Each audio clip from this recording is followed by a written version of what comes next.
All right, so what we'll be reviewing today is we're going to introduce the team so that you all know the staff members and faculty you're working, or some of the faculty that you'll be working with. We're gonna go over program information, including the curriculum, policies and procedures, different opportunities you'll have to become more engaged in the program. And then we'll have the opportunity for you to divide during a breakout session.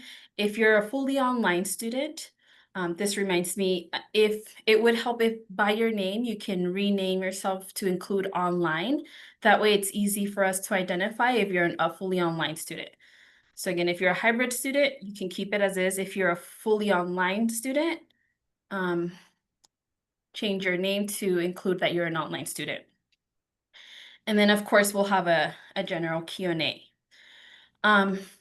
Also, I wanted to let you know this Saturday, we will be having a new student meet and greet at our Jack H. Brown College. We'll have the opportunity for you to come into campus if you can and join us in person. We'll have breakfast for you from 8 to 10 a.m. We'll have our college new student meet and greet.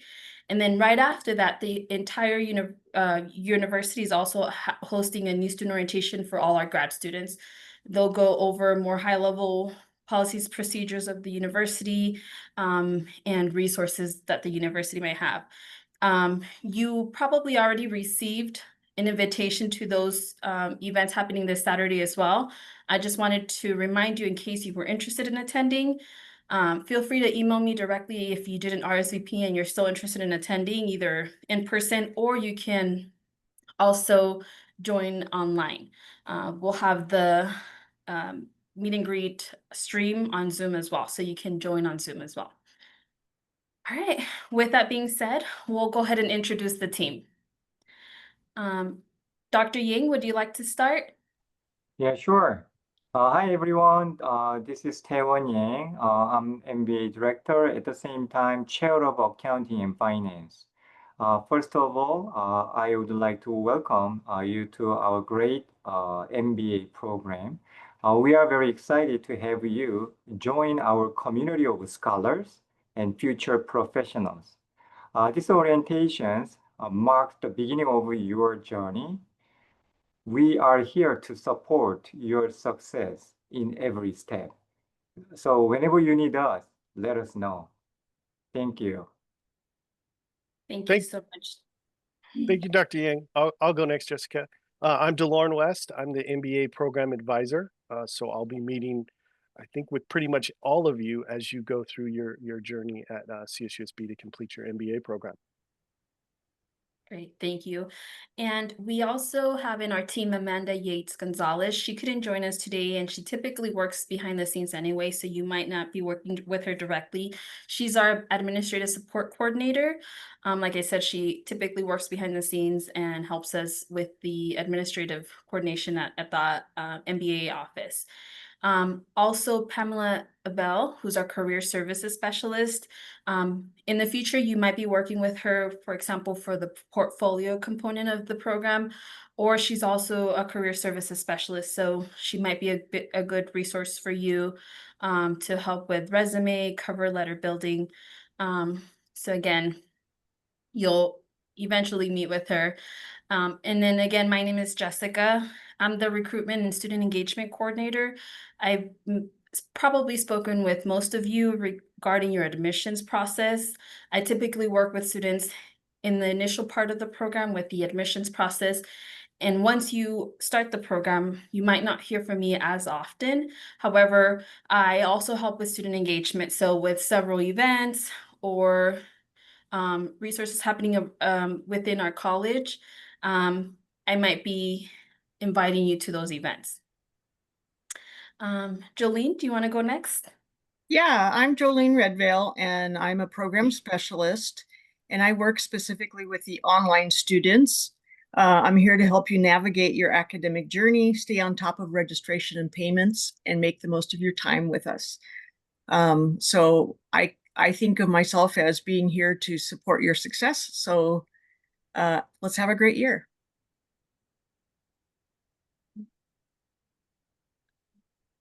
and it looks like Maggie is having some audio issues, but she works also with our online team. She's the online admissions coordinator. So if you're a fully online student, you might have worked with her. And like me, she typically works with students in the initial part of the program. So you might not be working with her moving forward, but nonetheless, we're all here to help you, be successful in the program. And I think that's all. All right. Thanks, Jessica. All right, so this is our contact information for the MBA office. We are in Jack Brown, room 134. So we're on the main level of Jack Brown. We're open from 8 a.m. to 5 p.m. Monday through Friday. And we do work over the summer. So if you have questions over the summer, we don't close, we are open. So feel free to reach out to us. Email is the preferred mode of communication because we do have a lot of student appointments that we're engaged with on a daily basis. So if you have questions, please feel free to email us, give us a call. We also have where you can set up an in-person or Zoom advising appointment with any of us on our website, and we'll be going over how to do that a little bit later in the presentation. We have our phone number here as well. That's the general number. We all do have our direct numbers in our signatures. So you can just reference any email you've received from us to get our direct extension. And then we have our general MBA email down at the bottom as well, if you just have some general questions about the MBA program. All right, so this is the appointment system that I just talked about. There is a link on our website, on our homepage, where you can click for virtual appointments and you can make an appointment with any of us. My appointment is the current MBA student advising. So if you are in need of advising, please go ahead and schedule an appointment with me. It does schedule 2 weeks out, so feel free to schedule within that 2-week time frame. I do specific advising for the next term. And usually I'll block out about 2 weeks of my calendar to just do advising for that.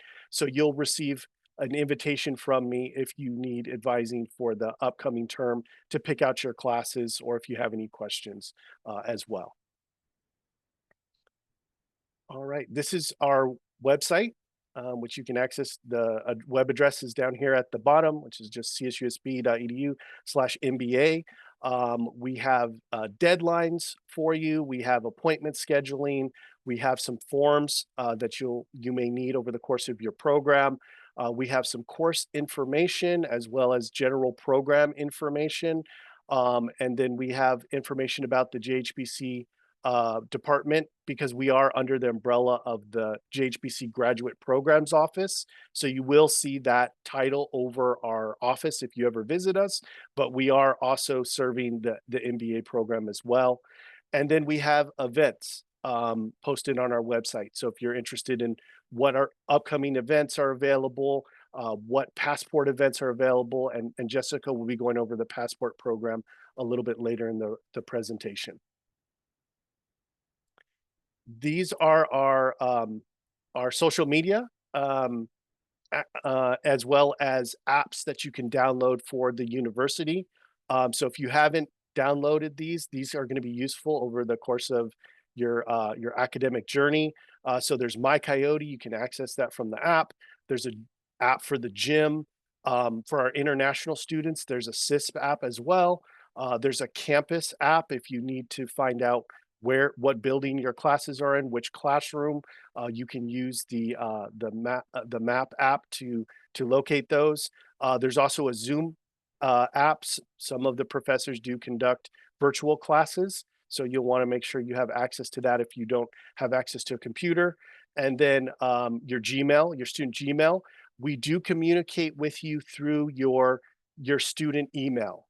So once you're admitted to the program, we will stop sending messages to your personal email and we'll only send them to your student email. So if you haven't activated that, make sure you do that and make sure you check it on a regular basis from messages from us. And then Canvas as well. We use the Canvas learning system. So you'll want to make sure to download that app so you can stay current in your classes. These are information on the 3 programs that we offer. So we offer the traditional, we offer the executive on campus, and we offer the fully online executive. So all of you are in one of those 3 programs. Your program plan that I've shared with you will indicate which program you're in if you have any questions about that. A breakdown, the traditional is 36 to 45 units, depending on which concentration you're in. And also it does include a concentration as well. The executive program does not include a concentration. Instead of taking a concentration, you'll take one elective course of your choosing to apply to your program. And then the fully online program is also our fully online executive program. So you'll hear it referred to as both of those. It is also 30 units, and you will take a elective course instead of having a concentration. This is a copy of the program plan we use. So all of you should have received this from me. If you don't have a copy, please feel free to reach out to me. I'll be happy to provide you with your custom program plan. This lists out all the courses required for your program and is specific to your concentration.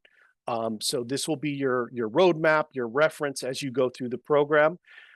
On the right-hand side, you see the breakout by section. So we have our foundation courses, which all of you will take in your first term. Some of you, depending if you're session 2 starters, you may take them in fall, and then your other foundation course in spring. Then below that, we have our essential courses. So the important thing to note about the essential courses is there are 8 essential courses listed on your program plan. Now you only have to take 7 of those, which means you get to omit 1 course that you don't want to take from your program.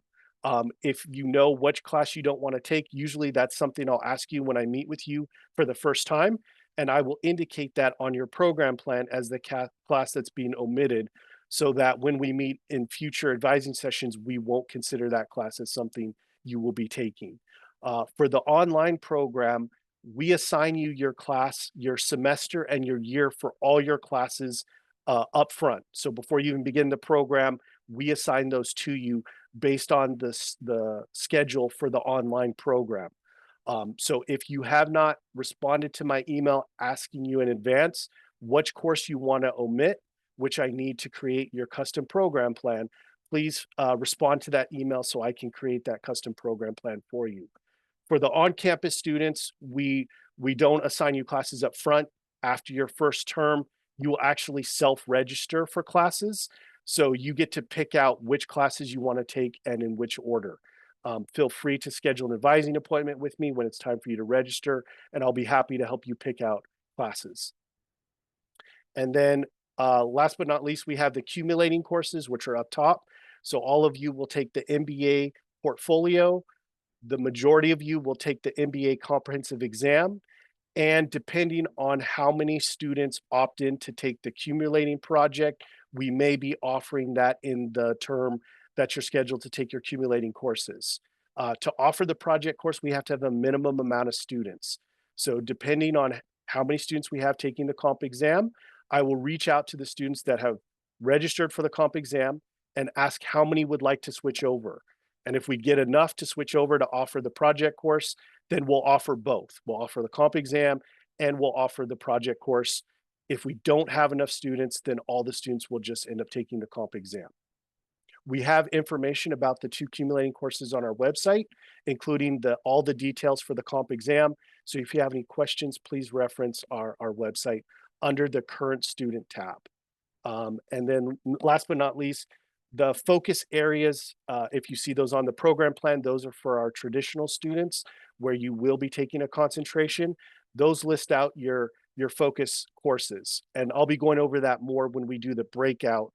I'll be going over some more information about the focus area courses. The MBA boot camps, because our program does not have prerequisites, we do provide you with what we call the MBA boot camps. These are self-study preparatory classes to prepare you for the essential courses that you'll see in the program. Now, there's a total of 6 boot camps, so not all the essential courses have boot camps, and you don't have to do the boot camp that corresponds with the essential course you're omitting from the program. The rest of the boot camps you're going to want to complete. We recommend doing the boot camp that corresponds with the essential course you're going to take in the next term prior to taking the course. That way you'll get the most out of it. However, we do give you until the end of the program to complete all the boot camps. Most of you have been granted access to the boot camps, but we will be adding you in before the start of the term, so you can start working on those if you'd like. There are no boot camps for the Admin 6010 and Admin 6020, so you don't have to worry about trying to complete those before school starts next week. All right, these are some of the forms that you may be needing over the course of your program. And so if you reach out to me and we address a need that you have, it may require one of these forms. So just to go over a few that are more frequently requested form. One is the grad requirement check. So all of you, as you get closer to completing your program, you'll be filing a graduate requirement check. You'll do it electronically through your MyCoyote. And that basically says to the university the projected term that you're going to complete the program. It also enables the commencement office to identify you as a student who has a grad check on file, and it will allow them to send you invitations to participate and register for commencement. So what I do is at the end of every fall, every spring, I will audit your progress in the program. I'll send you a updated program plan with your grades you received for the prior term, as well as any action items to complete. So when it's time for you to file your grad check, I will let you know so you don't have to worry about it as you get closer to completing the program. A leave of absence. We realize that sometimes life happens and you need to take a break from the program. What you can do is you can request a leave of absence from us. It's a form you'll fill out, and it will allow you to take a break from the program and still maintain your status in the program while you're away. You can take up to 4 semesters off, and that's for fall and spring. The summer is considered optional, so you don't have to do anything if you're not going to take classes over the summer. But if you're not going to be enrolled for the fall or a spring semester, you need to file leave of absence, or the university will discontinue you after census for not being enrolled in classes. The university requires grad students to be enrolled for every fall and every spring, or have a leave of absence on file, or you'll be discontinued. If you get discontinued, we can work with you to get you back in the program, but it's just much easier if you just let us know. We'll have you file leave of absence before the term starts, and that will take care of your status while you're away. And then the last one is repeat of a course discount. So for the grad students, the university allows you to take one class repeat and file a discounted grade, which will discount that first attempt from affecting your GPA. Now, you only get one discount over the course of your master's program. So you'll want to make sure to use that sparingly, or if not at all. You can repeat a course again if you need to if it's a required course in the program, to make sure that you pass that requirement, but you won't be able to file a discounted grade, so that original attempt of that class will stay on your transcript and will affect your cumulative GPA. All right. So these are some of the general program requirements. So as I mentioned before, you must be enrolled for fall and spring semesters, or you can have a leave of absence on file for one of those terms. Graduate students are expected to maintain a 3.0 GPA or higher. That is a B average. You must complete all coursework with a grade of a C or better. So if you get a C- in a class, you will have to repeat that course. And unfortunately, the university doesn't refund or rebate or anything, prorate a second attempt at a class. You would have to pay the full tuition rate for any course repeats. The one class that's the exception to that is the Admin 6020, which is our writing intensive class. It basically shows the university that you can write at a master's level. That you have to receive a B or better. If you receive a B- or below, you will have to repeat the class. And then last but not least, you'll need to complete the MBA boot camps by the by the end of your program.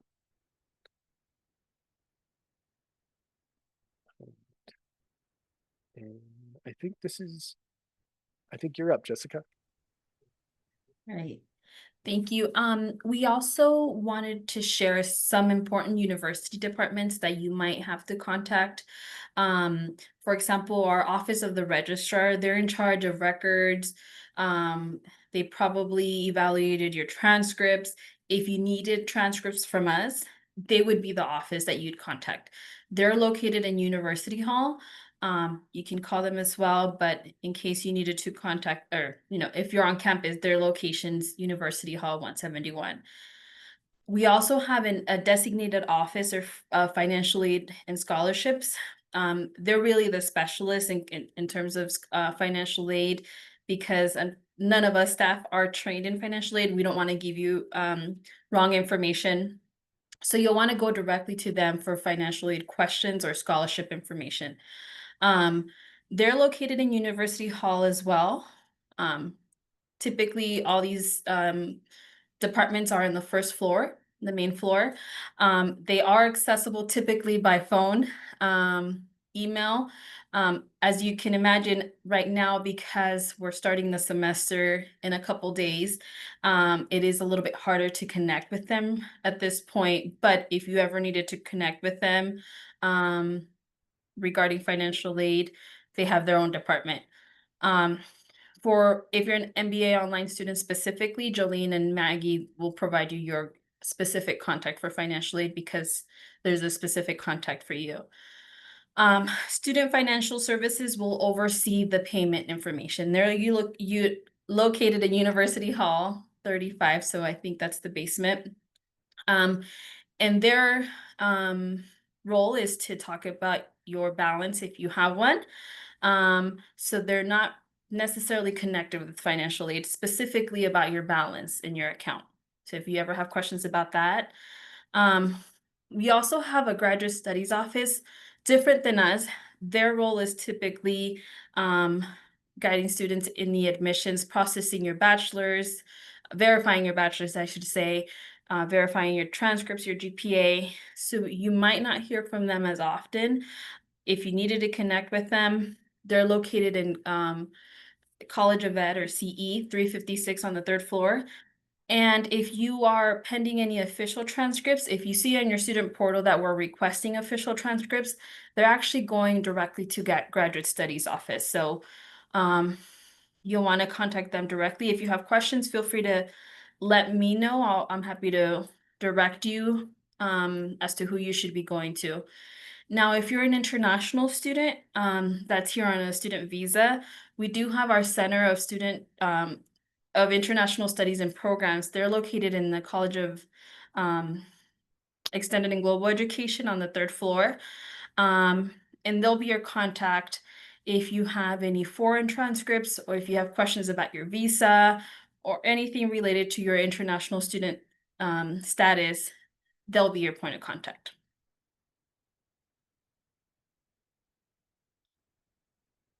Now, we do have a lot of resources on campus that we hope you can take advantage of.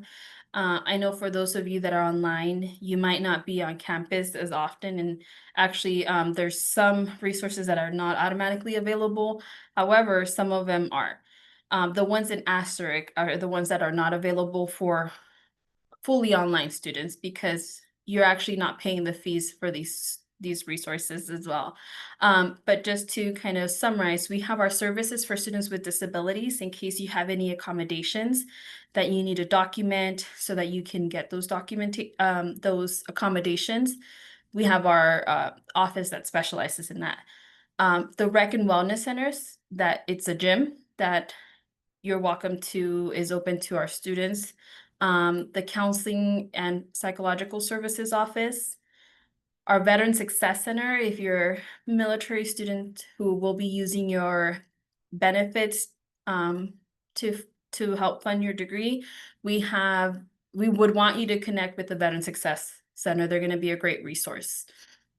ROFMA is a museum we have on campus. So for those of you that were not aware, we have a museum on campus. The Career Center, their role is going to be hosting different events for you, like career and internship fairs, helping you with, again, the resume, cover letter resources. They also post different opportunities through Handshake. So definitely can get familiar with them if you're interested in looking for a job while you're in school. We'll have different sporting events, our basic needs and student support center. So if you're struggling with basic needs like, let's say, food, clothing, housing insecurity, we do have a center that can help support you to make sure that that doesn't come in the way of you being successful in our program. And we also have the technology lending program that would allow you to borrow a laptop. They do have limited resources, but we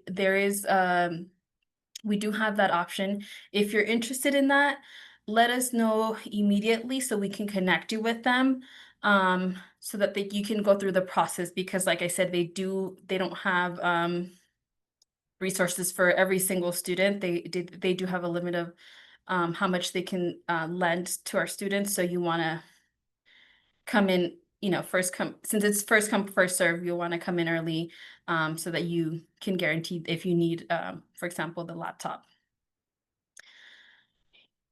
And while you're in the program, we definitely want you to maximize your time, and hopefully you're learning a lot from your professors. But what I always tell students is be sure to connect with other students as well. They're going to be a great resource. A lot of you are professionals as well. So do network amongst each other. We'll try to have some events throughout the year to help also enhance your journey within the program. So you'll get invitations to those events. We do have one program that's called the Passport Program, where we select pre-approved events throughout the year. And if you attend a minimum number of events and you submit proof of attendance through a survey form, which I'll talk a little bit more about in a bit, essentially you collect a stamp for every event that you attend. At the end of the school year, if you collect a minimum number of stamps, you can get a leadership award. So it's a physical award as well as a medallion that you can wear on graduation. So that's one way to encourage our students to try to attend these events. And the way that, like I said, we track that is on our website. You'll go to the Passport Program. I'll include it if I can in the chat right before the end of the new student orientation. And it's essentially a form. So every time you attend an event, you submit proof of attendance, and at the end of the day, at the end of the school year, I'll audit those events. Some are virtual, some are in-person events, so you can get credit for those. Now, some of those events include, for example, the new graduate students meet and greet that we'll have this Saturday, so you can collect a stamp just for attending that, either if it's in person or online.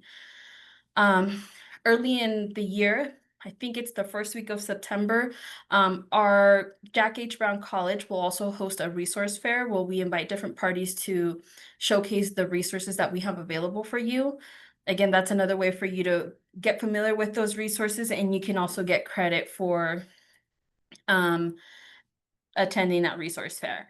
We're going to try to invite alumni or professionals who are in different disciplines to come and join us for webinars, which we call speaker series.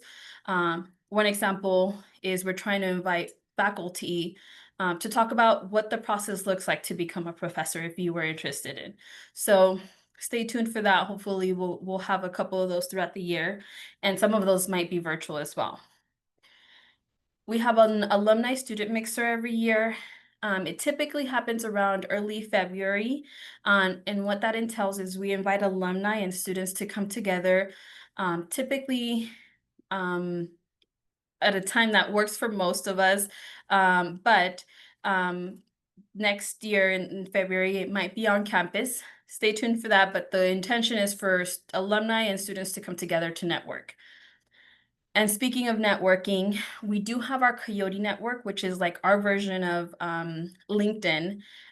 It's a platform for you to be able to connect with alumni and current students. So it's specifically for Coyotes. So alumni or current students to network through that platform.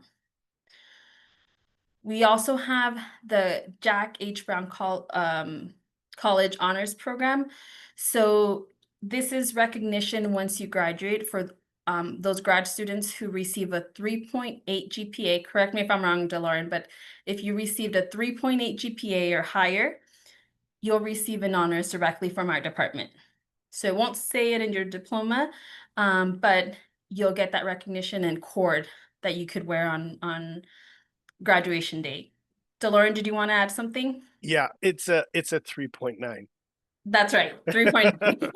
Yeah. See, that's why I asked you. Okay, thank you. So 3.9. So it isn't as easy to get so if it's something you're interested in, like I said, you get a certificate, an honors cord that you'll wear on graduation. And then we also have a student ambassador program where we have a handful of students who represent the MBA program. And their role is just to represent the program and give prospective students an insight of what it is to be an MBA student. At the moment, we aren't taking any applications, but when we do, we'll definitely open it up. And if you're interested in becoming a student leader within your student community, that's going to be a great way to do that. And that's pretty much it. At this time, we are going to break out in the Zoom sessions. If you weren't here in the beginning, I did ask if by your name you can rename to include that you're an online student. That makes it easier for us to identify you. But if you haven't already, that's okay. I'm gonna open up the online breakout room. If you're a fully online student, go ahead and join the breakout room. If you're a hybrid or a traditional student, you'll stay in this main room. Okay, so we'll go ahead and start doing that now.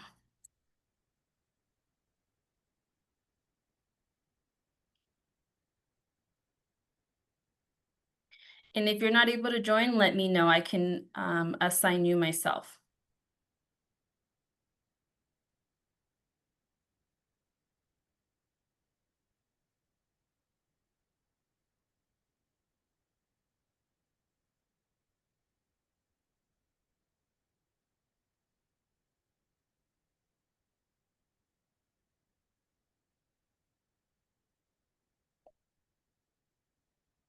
So if you're hybrid, you'll stay in this main room. So you don't need to stay to you don't need to join the breakout room. So you don't need to do anything if you're a hybrid student. Tony, are you an online student? I can assign you to the other room if you want to.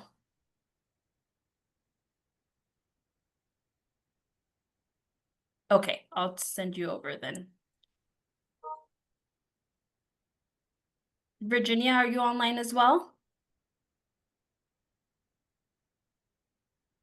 Okay, I'll go ahead and assign you to the online breakout room.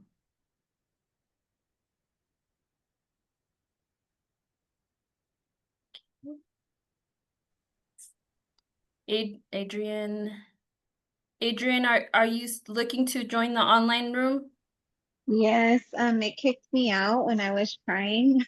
Oh, you don't need to cry. I'll go ahead and assign you, okay? Thank you. Can you assign me as well, please? Of course. Crystal, right? Crystal Yes. Ortega? Okay.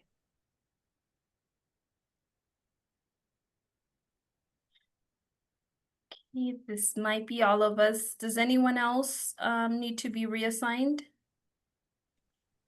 For the Ralph Shen online student, thank you. Thank you, Ralph. Let's see.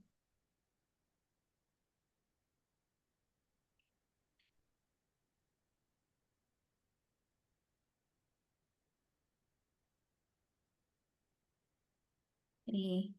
Right. I think that's all I of think that's us. all of them. Okay. So Maybe. if we missed anyone, just put in the chat you're an online student, and then Jessica can move you over to the online breakout room. All right. So for the rest of you, you should be in either the traditional program, which is on campus, or the executive program, which is also on campus. All right. So we're going to go over concentrations that we offer for the MBA program. So these are all the concentrations we offer. If you did come into the traditional program, you should have selected a concentration when you came into the program. For our executive students, you don't choose a concentration, so you don't have to worry about concentration classes or anything that we're going to discuss regarding concentrations. So these are all the concentrations we offer. So a couple of the major questions we get regarding our traditional students who have concentrations are, can I change my concentration? And the answer is yes, you can. It is an easy process to change your concentration. There's a form you'll fill out. There's a $6 fee that you'll pay. And then I will provide you with the form. I will provide you with instructions on how to pay the fee electronically through your MyCoyote. And then you'll send me the form. You'll send me a copy of your payment receipt. That will go over to the records office and will officially change you to your new concentration. I will then provide you with an updated program plan that lists out your new concentration. Okay. In terms of the program plan, they are exactly the same. The only difference is down at the bottom where it says focus area. Those will change based on your concentration. The majority of our concentrations have 3 classes that are required for that concentration. Some of them will give you a choice. They'll list 3 classes that you get to choose from. And then at the bottom, they'll include an elective course. So for the elective, you can choose any 5,000 or 6,000 level business class that matches the subject categories in the parentheses on the form. So you have a lot of flexibility in terms of what you take for that elective. The one exception to that is our cybersecurity concentration. It is our largest in terms of units. It is 45 units. The rest of our concentrations are 36. So it requires 2 additional classes to complete. It also does not include a elective option. So for cybersecurity, you are assigned 5 specific cybersecurity focused courses that you will take as part of the program. The rest of the concentrations, they all include an elective that you will get to choose from the list of courses that we offer in the program. Now, these are the academic departments. So we're going to introduce you to the department chairs that run each department. For most of your questions, they will come to the MBA office. So if you have a question, you don't know who to ask, please start with us. And then if it's something that's specific to your concentration, like you want to know about job prospects in this particular concentration, we will then direct you to reach out to the department chair or a faculty that specializes in advising for that subject category. So we're going to introduce you to the department chair. So this is Dr. Mike Stahl. He's the director of the School for Entrepreneurship. We do offer an entrepreneurship concentration, but they have their own school, which is on the 2nd floor of JHBC. So if you're interested in entrepreneurship and you have a question that we're not able to answer, we will direct you to Dr. Stoll for an answer to your question. Next, we have Dr. Conrad Shio. He is in the School of Cybersecurity. He's the department chair. They also have the Global Supply Chain Management department under their umbrella as well. So if you have a question regarding cybersecurity and we're not able to answer it, we'll refer you to Dr. Shio. This is Dr. Stella Q. She is the management department chair. She also oversees the human resources department, which is under the management department as well. Then we have Dr. Hagen Brown. He oversees the marketing department as well as the hospitality management department. The hospitality management department is housed at the Palm Desert campus. We do offer a concentration in hospitality management, but so If you do choose hospitality management, I'll work with you. It is a very small concentration. I think we only have 2 or 3 students in it. So we do have to do some adjustments in terms of what classes you take, but it is an available option if you're interested in hospitality management. This is Dr. Joseph Torme. He is the hospitality management coordinator, so he oversees the hospitality management program, which right now is not a standalone master's program. So it's mostly for undergrad, but we do, like I said, offer the concentration if you're interested in the hospitality management. And then this is Dr. Taiwan Yang. He is the accounting and finance department chair, as well as my boss, the director of the MBA office. So if you have any questions regarding academic accounting or finance, we will direct you to Dr. Yang to answer those particular questions. All right, so while we're waiting for the rest to join us, let me answer some more questions regarding specific concentrations. So I did mention earlier that you can change. I also get a lot of questions of, can you do multiple concentrations? And the answer is yes, you can do a dual concentration. Very few students are brave enough to tackle 3, but you can absolutely do 3 if you want to. Most students are doing 1, some students will do 2, and the very bravest of the individuals will do 3. Unfortunately, you cannot what we call double dip. So you need to do 3 specific classes for each concentration. You cannot have 1 class count for multiple concentrations, even though it may be an option in multiple concentrations. If you're interested or you don't know what concentration to choose, please feel free to schedule an advising appointment with me. I'd be happy to discuss it with you, talk over what you want to do for your career, and see which concentration would be the best for you.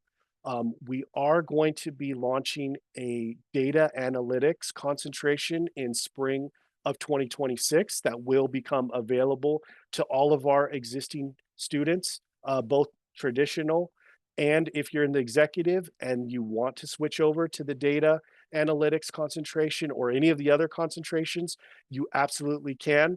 We're going to be doing an information session halfway through the spring to give you more information about what's required for that concentration for those of you that want to switch over to it. If you have any specific questions regarding concentrations, please feel free to either raise your hand, or if you want to put it in the chat, we'd be happy to answer those before the online students come back. We do have one question in the chat, DeLauren. I don't know if you saw it, but the question reads, how does that work with an interdisciplinary study? And I believe they're referring to doing a dual concentration. Okay, yeah, so we do, one of the concentrations we offer is interdisciplinary study. And the way interdisciplinary study works is, instead of having assigned focus area courses, each one of your 3 required courses is considered an elective. So you get to kind of put together your own focus area for those 3 classes and pick from the business classes that we offer in the program. You're welcome to do interdisciplinary with another concentration if you'd like. Those would just be 3 classes for the interdisciplinary and then 3 classes for whatever other concentration you choose as part of the program.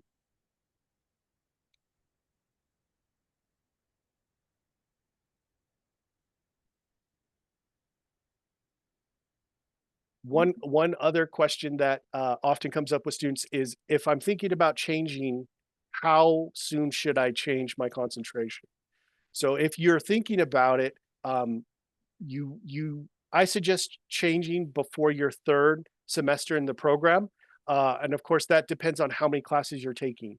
So the majority of students in our program are taking 2 to 3 classes, especially if you're working full time, you have a lot of obligations outside of school. Most students are taking 2 to 3 classes. So with that in mind, I would recommend switching before your 3rd. And the reason for that is, usually by your 3rd term, you're going to start taking your focus area courses as part of the program. If you take a focus area course and then you switch later, there's no guarantee that that focus course will carry over into the other program, especially if you do something like cybersecurity, where every course is assigned there's no electives available. So I would suggest thinking about and making the decision to switch before you start taking those focus area courses, so you don't have any empty classes that don't count towards your new concentration. Now, with that in mind, we do have the elective for everything but cybersecurity. So if you take one focus course, you can move that focus course over to your new concentration. But if you take 2 or 3, then most likely those aren't going to transfer over, and you're just going to have those empty courses on your transcript. And we have one question that reads, with a dual concentration, can we use one course count as the other concentration as well at once, or is it completely off the table in the MBA program? Yeah, so unfortunately, every class, every focus course has to be unique to that concentration. So if you're doing 2 concentrations, you're not able to apply any of those 3 classes to the other concentration. Each concentration has to have 3 unique classes applied to it. And then cybersecurity, again, has 5 unique classes for that concentration. And we have one student who would be interested in knowing once the data analytics is available. Yes, absolutely. So we'll be sending out an invitation for a little information session about halfway through the fall semester, where we'll invite students to come in, find out more about the program, the concentration. We'll share a program plan with the students that are interested, and I'm trying to get one of the professors that's teaching in that focus area to come and speak to the job prospects and what the future growth is for that particular industry. So we'll be sending that out to all the students once that's scheduled. And another question reads, what is the time frame to complete a dual concentration? So generally, if you're adding a concentration to your existing program, it's going to add 3 classes. So for most students, it's going to add an additional semester. One thing to keep in mind is the structure of the focus courses. Typically, the departments are going to offer 1 focus course in the fall and 1 in the spring. So one of the things I do when I meet with you is we look at your schedule, we see which focus courses are offered when, and we plan those out. So you'll want to make sure that as you're going through your program, you're checking on the focus area courses to see as they're being offered either in the fall or the spring, and you're making sure to take those so you're not missing those and having to stay until that time it's offered in the next semester. So it's important to keep track of those focus area courses. Unlike the essential courses, which we offer all the essential courses in the fall, in the spring, and we offer the majority of them over the summer as well. So you're looking at, I would say, if you're going to add an additional concentration, you're looking at least an additional semester to your program, if not 2, depending on how you structure your schedule and how soon you add that concentration to your program. And someone's asking, who is the director or the person I'm supposed to talk to of the interdisciplinary study program? And for this question, DeLorean, maybe it helps to answer, when do we usually reach out to the chair, or at what instance should I be reaching out to the chair? Yeah, I would start with us. So if you want to reach out to me, and then with your questions, and then if it's something that requires the chair's input, what we can do is I can make the introduction for you to the chair, and then they can set up a meeting with you. It tends to work better because they have such busy schedules and they work different hours than a normal staff. It usually works better if we help kind of facilitate that meeting with the department chair. So for interdisciplinary studies, maybe begin with you, and then if you need to direct them to someone else. Yes, and interdisciplinary is unique in the fact that you're choosing your own, so your classes could be in any of the disciplines that are taught at JHBC. So generally with interdisciplinary, we'll usually have you start with Dr. Yang, because interdisciplinary is kind of housed in the MBA office. And then if Dr. Yang wants to refer you out to one of the chairs because you're specifically interested in supply chain management, but you also want to put some data analytic classes in there, then we would refer you to Dr. Yang, and then he would make the decision where to refer you. Thank you. And then we have one more question. Should we talk to the department leads about possible internships and work opportunities, or just stick to the Handshake app and JHBC in-person events, fellow students, campus clubs? I'd love to find HR work while taking courses. Yeah, Um, so Go oh, ahead. okay. Go ahead. Yeah, so in regards to internships, so all of our concentrations, except for cybersecurity, allow you to take an internship class as your elective course and to get college credit for it. We have an internship coordinator at JHBC. Her name's Jessica Chavez. So if you're interested in an internship, please reach out to me and I'll assist you with that. The way an internship works is the student will find a company that will take them on as an intern. And then Jessica will work with you and that company to get you registered in an internship class so that you can get credit for it. Jessica also has on her website, she posts internship opportunities that companies have contacted her and let her know they're looking for interns. We will also, when we are aware of those opportunities, we will send out notifications to all the MBA students to let you know there's an internship opportunity if you're interested. So if you're interested in an internship, please feel free to send me an email and I'll provide you with Jessica's information as well as a link to her website so you can look and see what's being available. And then as always, you can always look on your own. If you find an internship opportunity, please let us know. We'll work with you to get credit for that internship. And just, I wanted to add to DeLauren's point. I did put in the chat the webpage where we post those internship opportunities for the college, and the contact for Jessica, who's the internship coordinator. So if you wanted to take a look at that, and like DeLauren mentioned, you're not restricted to that. That's just some of the opportunities that have come up.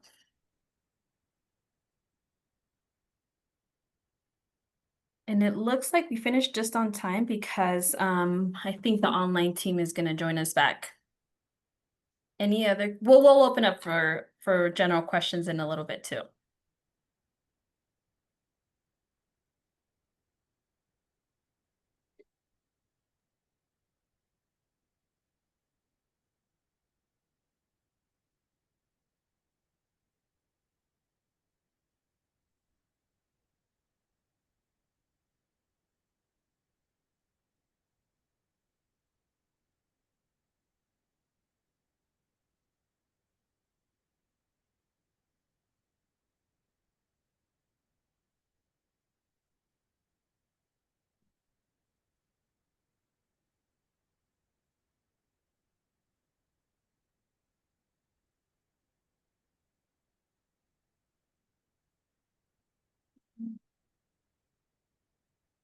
So did I miss any questions in the chat, Jessica, while we're waiting for I the don't online think students to so, join us? but I don't think so.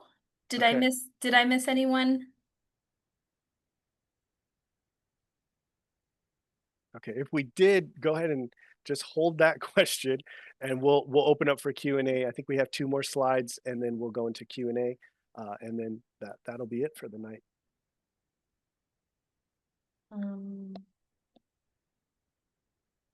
Okay, I think they're all back, Jessica.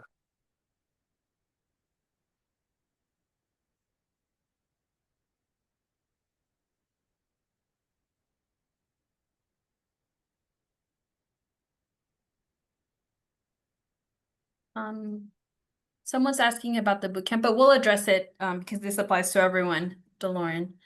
Okay. If there's a way to that they can make the bootcamp now, I'm not sure. Can you? Oh, available now. So it maybe we can address it once everybody comes back. Yeah, I think There was one person remaining when I left the breakout room. Okay. Yeah. It says there is a lot of them. I'm just gonna close out all the rooms if you're done. Okay, yeah, we're done. Okay, alrighty. Okay, while you close that out, Jessica, I'll answer the boot camp question. So yeah, so we will be adding all the students most likely tomorrow. They'll go in the import So you'll receive the invitation to your student email to join Canvas. So you should have that by tomorrow.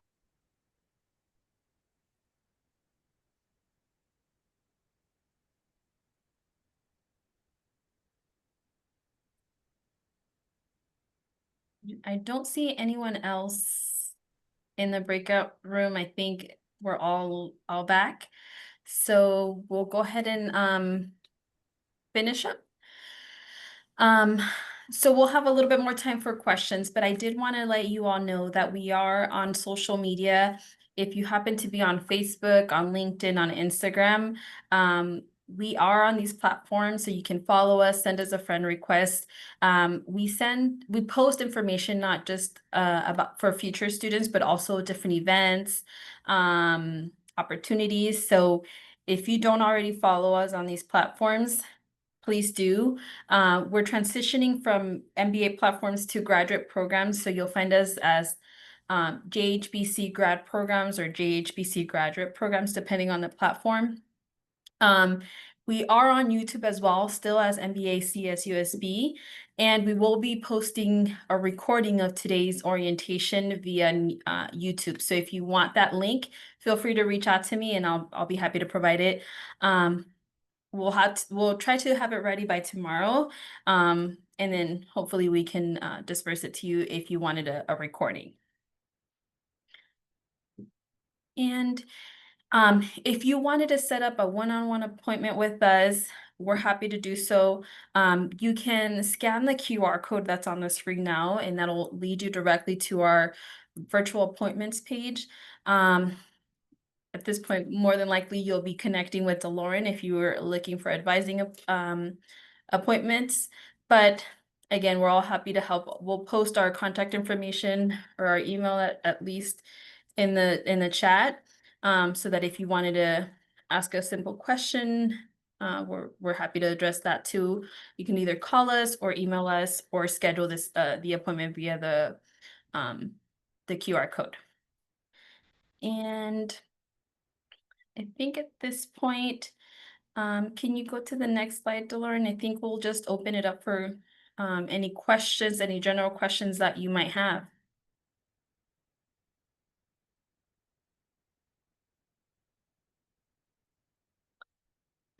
Okay, it looks like someone's interested in the PowerPoint. Go ahead and email me about the PowerPoint and I'll go ahead and I can definitely share.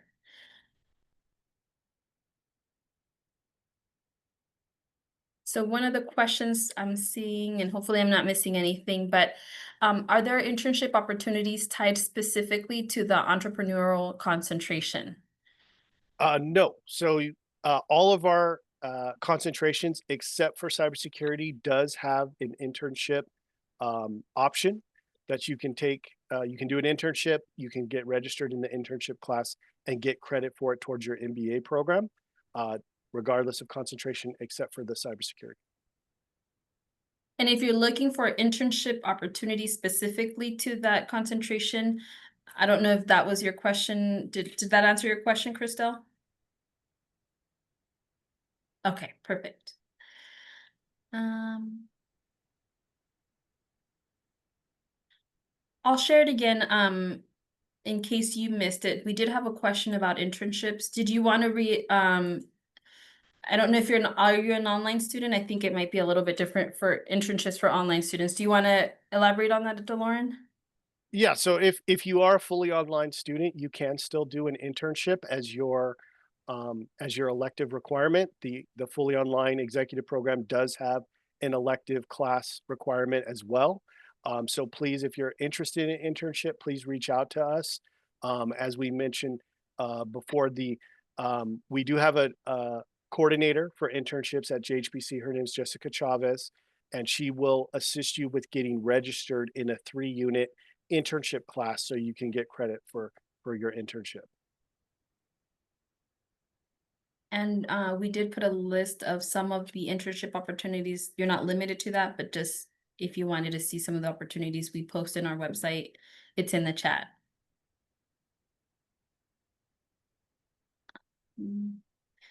And another question we have is, can you take additional classes during fall or spring? And this is an online student. The answer is yes. So we do allow, so the online program is considered an accelerated program already because you are taking 6-week classes. If you would like to accelerate your program even more and take 2 classes per session, please reach out to me. I will work with you to create a custom uh, accelerated program plan that will allow you to take up to 2 classes per session. And can you take additional, I'm sorry, that's the same question. Are internships based on applications or upon enrollment of the course? So the way an internship would work is either you would find an internship on the link that Jessica posted, and then you'd reach out to Jessica Chavez. She has paperwork that both you and the company you're working for will fill out. Then she will enroll you in a 3-unit internship class for that semester, and that class will be applied towards your elective requirement for the program.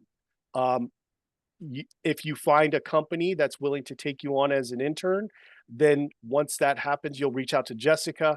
She will assist you with the paperwork that's required from the company to officially enroll you in an internship for that semester.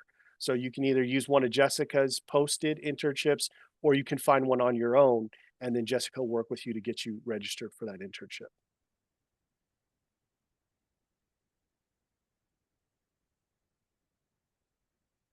To get textbooks for a class, what resources are available?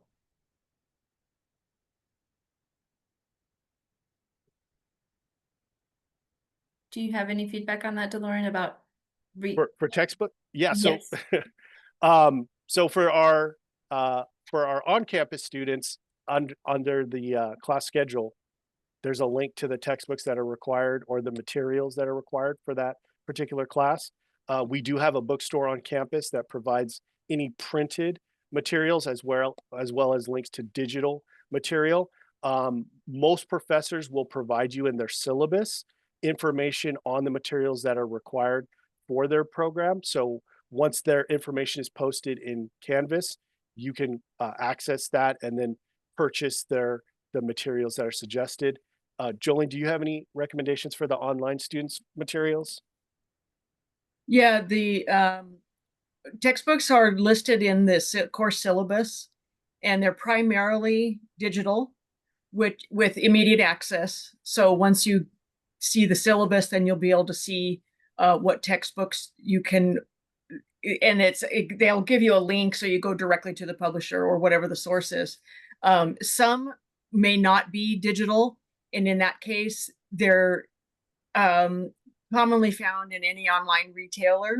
So just make sure that you're using the correct ISBN, because different formats have different ISBNs. Sometimes it's paperback, hardback, whether or not there's additional materials attached to it. So just make sure you're using the correct ISBN. We do have another question that reads, I see my fall course under my schedule on my Coyote. However, I do not see it on Canvas. When can I expect to see my course on Canvas?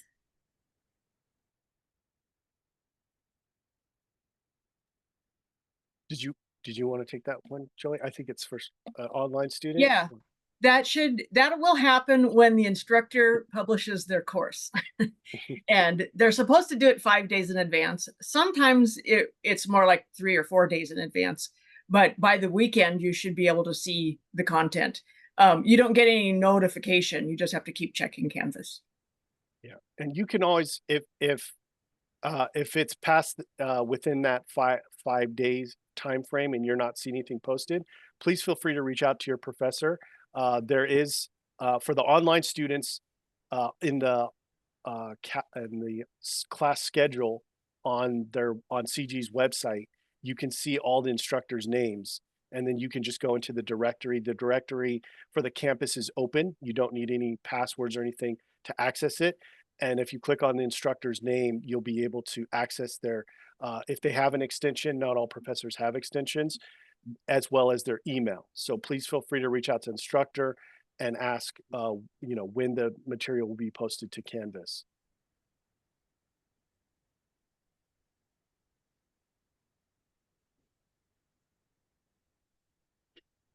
And I have another question from an online student that reads, when I tried to see my course material through the Coyote bookstore, I couldn't get past the Foliate login. Follett is the entity that manages the textbooks within the bookstore. So am I right that you're saying when you go to your class, it gives you it asks you to log into Follett, and then that's where you're getting stuck?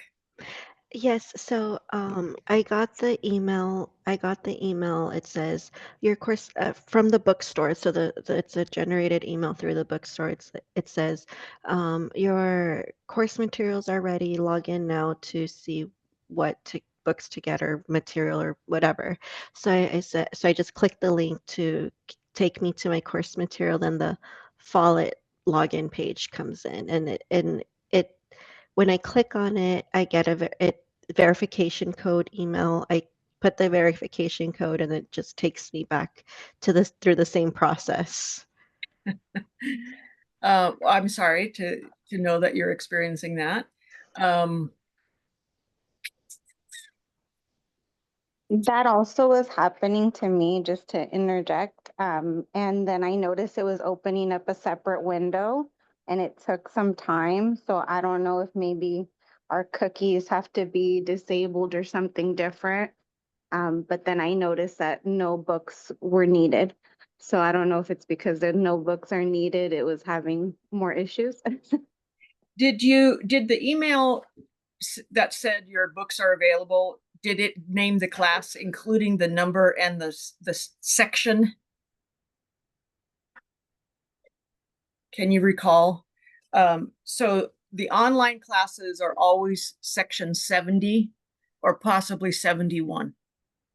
And I think that I think we've had this issue before with the bookstore where for some reason their system that they use to attach the book information to the class is not aware that you are taking section 70 as an online student.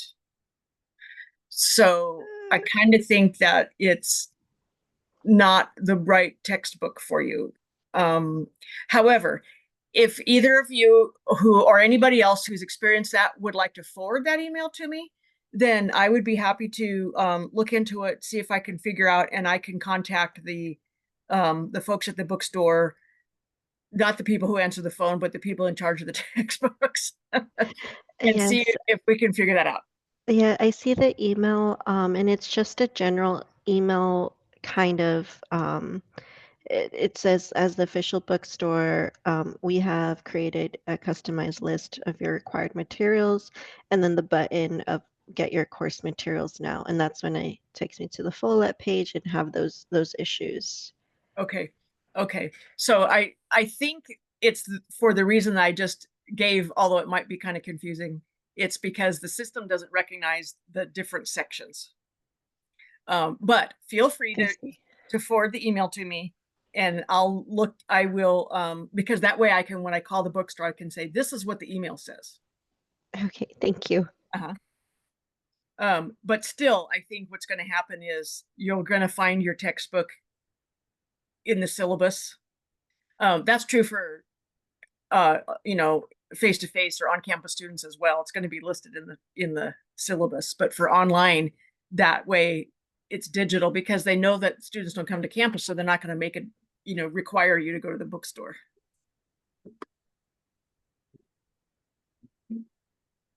Thank you, Jolene. Welcome. And then one more question, is the comp exam option in actual class? So the comp exam is not an actual class. Jessica, would you mind putting a link to the comp exam Yes, I was page? I was Okay. gonna do that. Mhm. Thank you. So for those of you who are interested, we're going to put a link to the comp exam informational page on the MBA website. So the comp exam is just the comp exam. There are no class meetings. There is no coursework required. We will enroll you in the comp exam.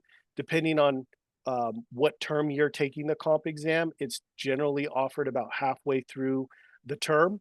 The online students, you'll take your comp exam fully online through Canvas. For the in-person students, you'll take it in person. We schedule you to take it in one of the computer labs. It's generally offered on a Friday, but we'll let you know well in advance the day of the exam and the details of the exam. And the exam is just over the essential courses. It is not over your focus courses or your elective course. So I put the link for information on the comp exam in the chat, as well as the portfolio preview. Since we do have a question, what about the portfolio? I'm not sure how to make one and I will need help. Yeah, so we call it a portfolio, but technically it's not a portfolio as you typically think with business, where it's a combination of your work. The portfolio is more a collection of assignments geared towards preparing you for life after the MBA program. So there's some career-oriented exercises that you will do. There's some exit surveys that you will take as part of the portfolio. It's not extensive, takes students about 10 to 15 hours of work to finish it. And if you have any questions, we do have a posting of the syllabus that Jessica put in the chat. So if you want to see what's required for the portfolio, please reference that link.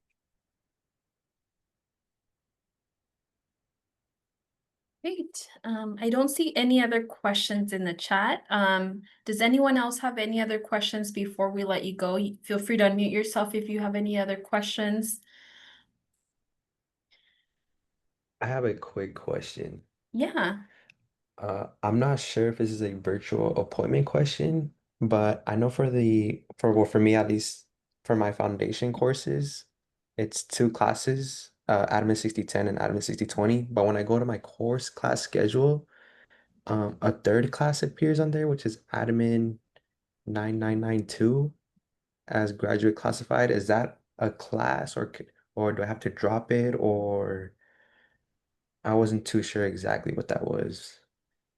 Yeah, so those of you that are in our in-person programs, you'll see the 992 added to your classes for fall.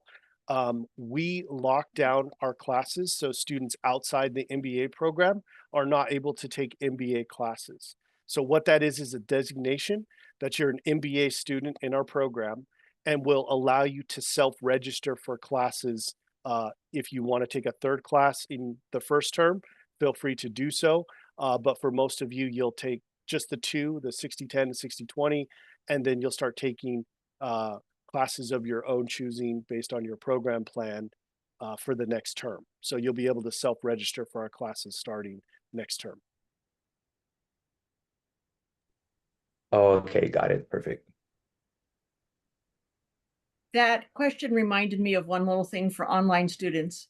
You will see a hold on your account, a CEL hold.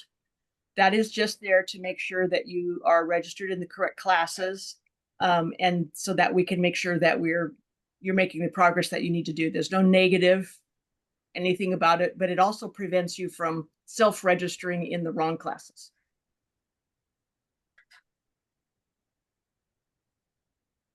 Great. Thank you so much, everyone. I don't see any other questions, but I'm still posting our contact information. We're here to help you, so please reach out to us if you have any questions along the way. We wish you a great first semester. And if you're going to be joining us on Saturday, if you're in person, say hi. Otherwise, we'll stay in touch. Thank you, everyone, for joining. All right, thank you, everyone. Thank you.